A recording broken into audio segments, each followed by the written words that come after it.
The Chinese launched their own Boeing 737 killer aircraft. It is a passenger airliner that is set to rival Boeing and Airbus's aircraft dominance out there.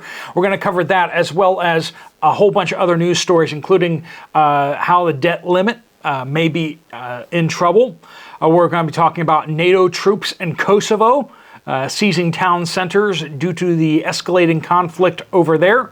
Iran has arrested 14 Israeli assassins. And Uganda has decided to celebrate LGBTQ plus 3S whatever month by instituting a death penalty for gay sex, essentially. John Kerry says that we need to be stop growing food in order to save the planet, of course. And, of course, those very same gay groups out there are threatening to bomb Target stores. All right, folks, let's jump into this. A lot of these news stories are news stories that we don't necessarily always cover on this channel, but they are appearing over on the poplarreport.com, so you can check out these news stories. That is where I have up on my screen, I'm reading these from. So first off, let's start off with China. Now, 1% of the U.S. GDP comes from Boeing. Boeing building aircraft for airliners all around the world. There's really only two main businesses that are making civilian airliner jets, Airbus and Boeing. If you've ever been on a plane, you may have gotten on an Embraer, which is the Canadian, but they only have like the small jets that and small prop planes that they make. Really, if you want anything big, it's going to be an Airbus or it's going to be a Boeing. Because those things are just super complicated, take so much investment. They're like rocket ships. And so other countries have not been able to get into the game. China is working hard at getting its new, it's the C919. And it is made to basically take on the Boeing 737. It is made to be a larger aircraft. Now, China is producing these, and they're working at manufacturing them, and they're going to start trying to fill out their domestic orders. So basically, China doesn't want to be using foreign aircraft anymore inside their country. They want to make their own, and once it gets internationally certified, once they fly enough around their own country to get enough air hours, they can then start using on non-Chinese citizens. But in the end, 1% of the United States GDP comes from Boeing. And let's just be honest. China's probably going to be able to produce their passenger aircraft cheaper than the United States. So be thinking about that as we go forward. Is the debt limit deal that's made from Biden and McCarthy going to be able to be passed? Well, so far, 8 conservative congressmen have already decided that no, they're not on board with this. Now, could it still get ramrodded through? The question is are there going to be Democrats voting for this? If there are Democrats in the House that are going to be voting for this, then maybe. And we're going to probably see another one of those weird situations where a whole bunch of Democrats are voting for it and a whole bunch of Republicans aren't voting for it. You kind of make yourself wonder who's in charge of the House of Representatives at that point. The Democrat-controlled Senate is slated to push this through, but once again, they need 60 votes to push this thing through. It sounds like the Democrats are going to be on board with pushing it through, but we'll see. We haven't heard too much from any senators on either side of the aisle on how they're going to vote for this yet. It did just come out Sunday evening, the bill, and so, they're still reading it. It's a joke because, senators and congressmen don't actually read bills. Nobody actually does. They just they have lobbyists write them, and then lobbyists tell them how they're supposed to vote. Anyway, so it remains to be seen in the next coming days whether this is actually going to get pushed through the House of Representatives and then will make it through the Senate. Apparently, if it comes through without too many amendments attached to it, Biden will sign it into law, raising the debt ceiling for 2 years. and basically allow us to spend whatever we want on our credit cards in the United States anymore. All right, so what's going on in Kosovo? Yeah, it's crazy, man. So yes, there is still a NATO peacekeeping force. That's what we'll call it. Peacekeeping force in Kosovo. To basically keep the Serbs out, and also to make sure the Albanians in Kosovo don't like start genociding the Serbs, basically, or the Serbs start genociding the Albanians. Albanians are in control of Kosovo because it's mostly the ethnic Albanian Muslim population down there instead of the ethnically Christian Serbs in the northern part of Kosovo, and then of course Serbia up there is that. There's been issues of accusations of persecution on the Serbs by the Albanians, and then also them putting like checkpoints between Serbia and Kosovo, so the Serbs living in Kosovo can't go visit their families across the border very easily. There's been border issues. So apparently some of the Albanians got elected or appointed into like municipal offices and such like that, and the Serbs got really upset about that because they're afraid that the Albanians are going to, give certain better service to the Albanians than they will to the Serbs, and give them bad service or something like that. So NATO troops felt that it is serious enough that they went in and seized 4 town centers, the municipal offices, and they've set up, like Humvees and guns and everything like that encircling the town centers. A very tense situation over there. There are, to the best of my knowledge, no American troops over there. What we see there is let's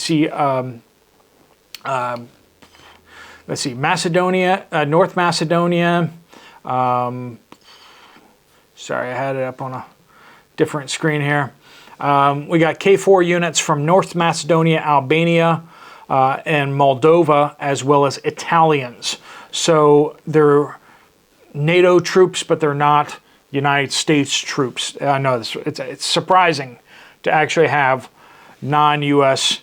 led NATO things happening out there. So that is a situation that is developing out there. Iran has allegedly caught 14 Israeli assassins that were planning to assassinate different individuals inside Iran. Of course, Israel has allegedly, but we all know that it's been happening.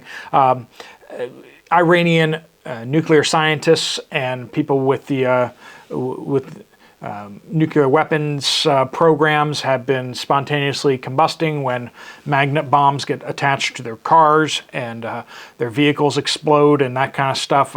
Obviously, Israeli and CIA attacks inside the country. Who exactly, but we know Israel is definitely the main party that is interested in seeing that happen. And then over in Uganda, the president of Uganda has just signed into law the death penalty for not being someone, but by doing certain things, right? And that's one of the more severe things. But if you get up into now that's a Christian country, you get up into Muslim countries, of course, there's still death penalty in a whole bunch of those places for those type of things. So when the United States is putting up the big rainbow flag outside the embassy or inside the embassy, that can really aggravate certain countries. And of course, they would never do that in a Muslim country, but that is an issue out there as well. So John Kerry he's come out and he had to stick his nose into the world affairs again, went out and made a speech and basically said we need to stop growing crops, we need to stop growing quite so much food, pull back agriculture, stop eating meat, all this kind of stuff like that. Of course, while he's flying around on his personal private jet, folks, just crazy stuff. Also, Iran and Afghanistan are starting to shoot at each other. The Taliban actually attacked a border post in Iran. There is water disputes happening there. Iranians are diverting a lot of the water so that the water's not going into Helmand province in Afghanistan, and so the Taliban had enough of that, and they decided to start using RPGs to attack border posts, and they're in a full shooting war. Both sides are mobilizing troops and vehicles and stuff like that to the border in order to deal with this. We'll see if this escalates any further, but who knows when cooler heads will prevail. With Iran and the Taliban shooting at each other, you kind of wonder who's going to be the cooler head. That's a question there. Of course, we have continuing issues across the Midwest. We have a flash drought damaging the Midwest crops, corn, wheat, soybeans, and we have the worst crop, citrus crop down in Florida since the 1930s. So all these articles are articles that are just getting posted up on thepoplarreport.com. And it's like the Drudge Report, but not liberal, and covers more news articles that we ask the question, does this have some sort of impact on you, or could this have an impact on you? And if it does, then we want to cover that. If it's just speculation, if it's just an opinion piece, if it's just certain politicians saying certain things, if it's not going to impact policy, or if they're not revealing kind of what policy is, we don't really see that as news items. So you'll see that there's a lot less fluff on the poplarreport.com than there is on other places. You come to expect that here on this channel on YouTube, and you can expect that over on the website, thepoplarreport.com as well. Love to see you guys over there. We're going to be expanding that. We're going to start producing additional pages on there that we're going to give you guys access to the best conservative YouTube videos, links to those. We're going to start, it won't just be this channel, but it'll be other channels too that we're kind of watching and what we're seeing and recommending, and then also having started having some help scouring the internets for deals so that we can kind of monitor, have a place where you can monitor if you want to stock up, like where's the best place to kind of order stuff from. And you can compare and contrast prices and find the best deals so you don't have to do quite so much work on that front. We got that and a whole bunch more. We're hoping to start writing actual articles, having some people kind of helping out doing that, and maybe I'll try my hand at that a little bit too. But we want to start bringing you some more originally researched articles. I've brought you a whole bunch of originally researched YouTube videos, but if we can get those in article form, maybe we can get those up on other more popular websites as well. So got a lot of exciting things happening over on that website. You probably want to bookmark that and check that out. I'm going to actually have a link at the end of this video that you can just click on the screen and go straight there. So if you like the direction that we're going in and you like what we're doing, you might want to check us out on Twitter or over on the website. Here is that website, thepoplarreport.com. You might want to bookmark that. And if you want to check out another video from this channel, there's another video right up here. Thanks so much for watching, folks, and I appreciate all your support and this is all about you guys who liked what we're doing here and keep giving us feedback on how to do things better. Appreciate it all. This is Steve Poplar of the Poplar Report, out.